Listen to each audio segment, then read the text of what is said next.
For patients undergoing mechanical ventilation under general anesthesia, a low fraction of inspired oxygen, or FiO2, combined with high positive end expiratory pressure, or PEEP, can reduce the risk of lung collapse, or atelectasis.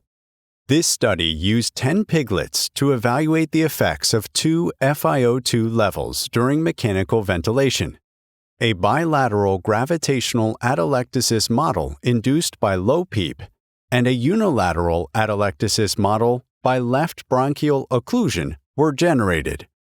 Electrical impedance tomography, or EIT, and computed tomography, or CT, were used to measure regional ventilation, aeration, and perfusion.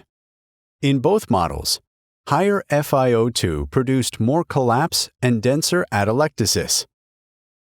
Surprisingly, the impairment in regional ventilation in the bilateral atelectasis model was similar between low and high FiO2, resulting in similar respiratory system compliance. This finding suggests that a great part of the aerated tissue observed under low FiO2 conditions was not functional, representing non-ventilated areas with trapped air.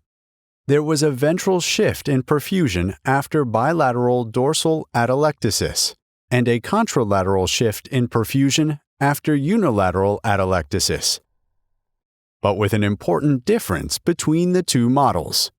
With bilateral atelectasis, the perfusion shift was the same with both levels of FiO2.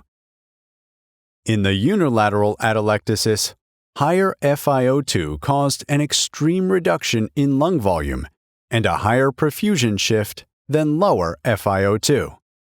Both models confirm the potential of higher FiO2 to promote collapse and denser atelectasis.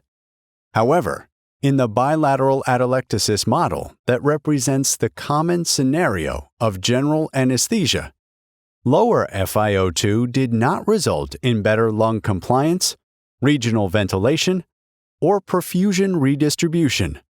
Consequently, shunt levels and driving pressures were similar. Effective hypoxic vasoconstriction under both levels of FiO2 likely explains the results. This raises an important challenge to current recommendations that low FiO2 be used during intraoperative mechanical ventilation.